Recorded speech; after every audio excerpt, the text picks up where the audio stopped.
Oh my god, this spotted dick is so good. Oh my god. Spotted dick. So good.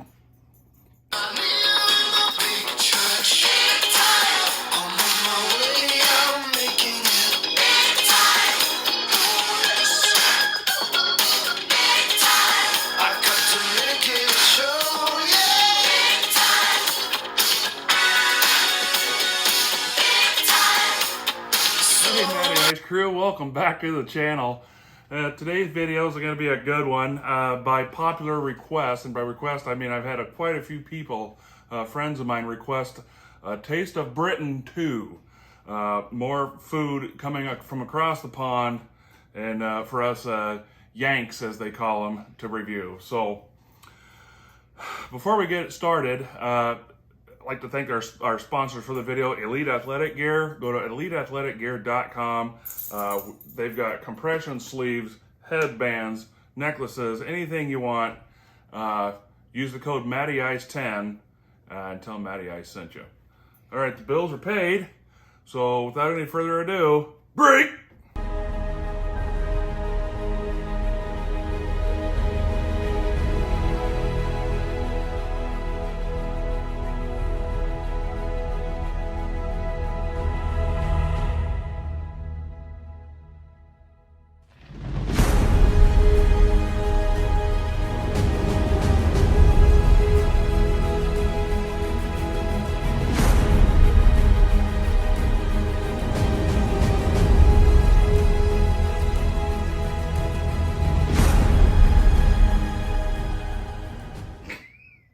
And we're back. I want to thank Brandy for that the intro. The intro song when we scanned across our products was brought to you by British singer-songwriter Peter Gabriel and his top charting hit Big Time, used at WrestleMania 24. WrestleMania. There you go. One of my favorites. I love Peter Gabriel. Anyway, so we're going to try to educate you a little bit too before we get started. Some other famous British people. These are going to be people that you've probably heard of but might not have known that they were British. Number one is Stephen Hawking. Yes, Professor Hawking. David Bowie. Yes, Ziggy Stardust himself. Rosie Huntington-Whiteley. That name might not ring a bell, but she's married to Jason Statham and was in Star Wars movies. I meant to say Transformers 3. After what's her name? Megan Fox went crazy. Gary Oldman, who you've seen him in Bram Stoker's Dracula, RoboCop. Just the list goes on and on. Gary Oldman, he's freaking awesome. He's even got drunk on Friends with Joey. Rowan Atkinson, Mr. Bean himself. Freddie Mercury from Queen. Was it Victoria's Secret model Naomi Campbell? Elton John and Sir Elton John, Rocket Man, and Sacha Baron Cohen, who, that name you might go, who? He played Borat. Very nice. Some of the famous landmarks, we've got House of Parliament and Big Ben. They're not too far from each other. That's in London. Every time I think of that, I think of it was the worst of the National Lampoon movies, but National Lampoon's European Vacation, where Clark's in the roundabout and he can't get out, and he's like hours and hours like, hey kids, Big Ben, Parliament. Oh my God, I laugh. Buckingham Palace, also in the UK there. And last, but one of my favorite video games, Assassin's Creed Syndicate, takes place in 1880s London area. One of the other, and before we get started, one last thing. One of their famous meals, and I'm gonna get a lot of crap for this, but bangers and mash. It's sausage links on mashed potatoes with peas and gravy. Sounds good to me. All right, so let's get started here. Without any further ado, I'm Matty Ice. It's eating time. So first thing we got here is they're called drumstick squashies, and I got these are raspberry and milk flavored. So a little fact about these: the Squashies, owned by the company Swizzles Matlow, founded in 1928 in London, and now the headquartered in New Hills, Derbyshire. Some of their other products are fizzers, which are compared to our Smarties. But their fizzers, you actually put them in soda pop. That would just be weird. Some of their other products include banana skids, Klimpies, rainbow dust, Stinger Tutti Fruity flavor, and that flavor has a U in it, so you know it's British. Mr. Chews, and Double Dip. Double Dip is their version of Fun Dip here in America. Okay, so that's it for the Squashies. So let's give this a pull, shall we?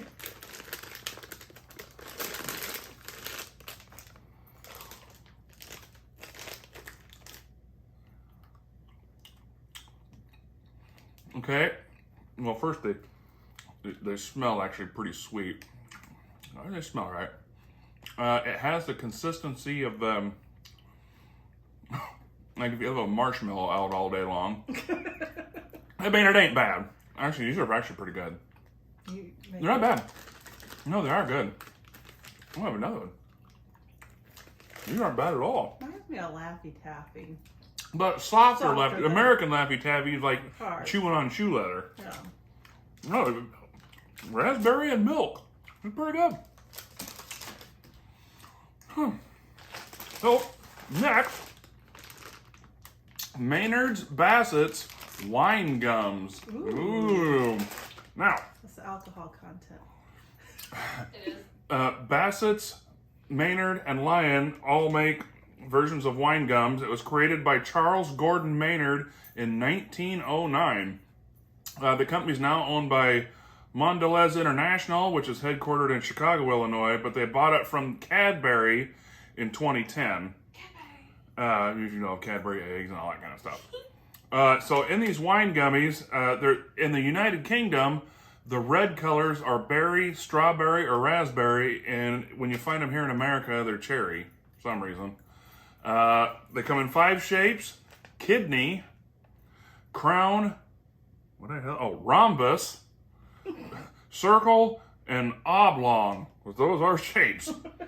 Fun fact, there are no alcohol in these. They had to get a special patent to say, hey, you know, we can sell these, there's no alcohol in them, but the colors are named after wine flavors.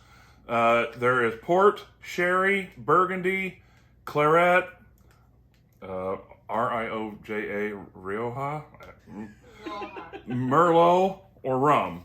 That's all I got for this one. Oh, the Cadbury company that they bought it from is located in Uxbridge, London. And, the Mondelez company is formerly Kraft Foods.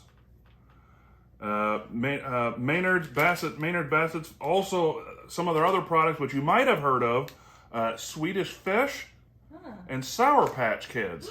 Really? Some of their ones you might not have heard of, well, at least here in the United States you never heard of, but my buddies in the UK have: Licorice All Sorts, Jelly Bubbles, Fruit Bonbons, Imperials, and Sorted Toffees. Maynard Bassett Wine Gum. What shape are we going to get? Because I'm pretty sure well, there's circle.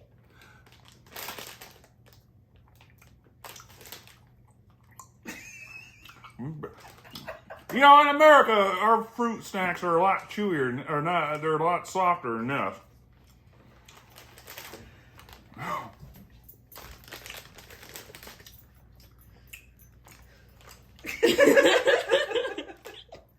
That Curly's. Does it taste like wine? I can't tell what this black one's supposed to be. I don't know about wine. I'll try some. Well, they're not bad. They're good. I mean, I'll eat the rest of them. Don't get me wrong. Yeah, crown. I think this one's supposed to be a kidney. Got the crown, I think. And this one's red, so who knows? Yeah, crown. They smell really good. Yeah, they do. Oh, yeah. They're tough. They're tough to chew. If you need Oh, a no. jaw exercise. Yeah. And don't do it with braces. Ow. They're pretty good. I like those. The squashies were way softer. So anyway, let me break here while I chew this thing up. Break a crown. Okay. Next up. Hang on. There, we're done. Serene Malt Loaf. Here's an education lesson for you. Malt loaf is a sweet bread with raisins.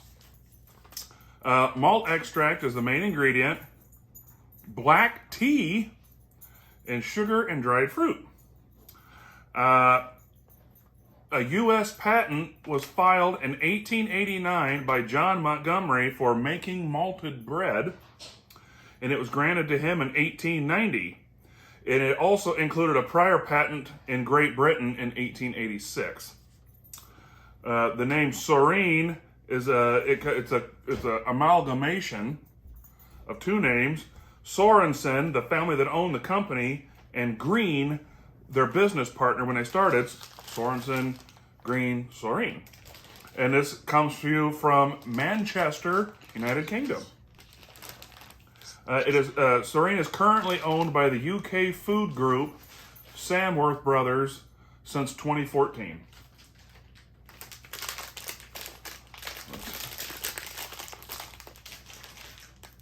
Oh my God. Excellent source of fiber, F-I-B-R-E. No. We don't do that over here, guys. E-R.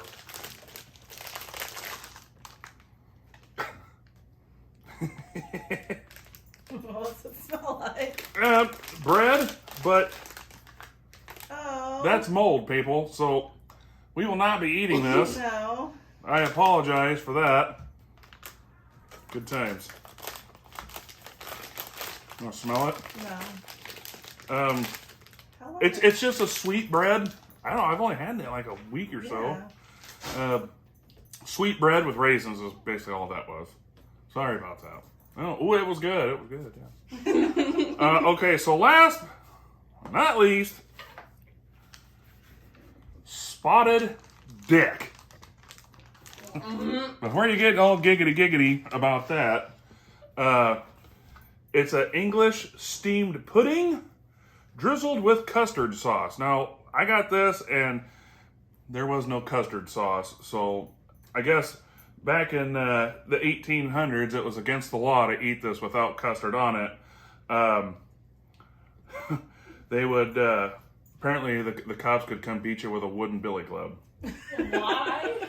So the name Spotted Dick, spotted because of the, I don't know if you can't kind of see it. It's made with currant. Pardon. And so the spots are the currant fruit that's in it. And dick is an old, from what I could find, it was an old English slang of the word puddick, or pudding, I guess. So there you go, spotted dick. The origin of spotted dick is unknown, but the first documented recipe was in 1851 in a book called The Modern Housewife or Menagerie by Alexis Sawyer. And this is a dessert for after your meal. Yeah, okay, so yeah, the old Victorian England, they'd clobber you with a wooden billy club if you didn't have custard on it. Two main ingredients are castor sugar and shredded beef suet. Okay, so I had to look that up, and beef suet is the fat around the kidney of a steer before they had butter. Today's I'm sure this has got butter in it. And castor sugar is just regular granulated sugar, but they put it through a coffee grinder and make it really, really fine. The word suet means moist, or makes it moist. Moist. Today they use butter. Currants, the fruit that's in there is very good and a lot in vitamin C, low in fat, and anti-inflammatory. Ladies and gentlemen, spotted dick. Spotted dick, spotted dick, spotted dick. Oh my God. That is really good. That's really good. I could imagine this with some butter. Mm-hmm. Well, you don't like it? Oh my God. Am I the only one with a refined palate around here? Well, I'm going to eat my spotted dick. And I want to thank you all for joining and tuning in to this Taste of Britain 2. If anybody watching this has any other foods you see you want me to try and let you know what I think, just let me know and send it here, and I'm gonna keep on eating. I love you guys. Thanks for watching. Make sure you hit that like and subscribe button if you haven't. Turn on the notification bell. You don't want to miss any more of this, as I know you don't. So until next time, I love each and every one of you. Stay saucy, stay British, stay everything. I love you all. Oh my God, this spotted dick is so good. Oh my God. Spotted dick. So good.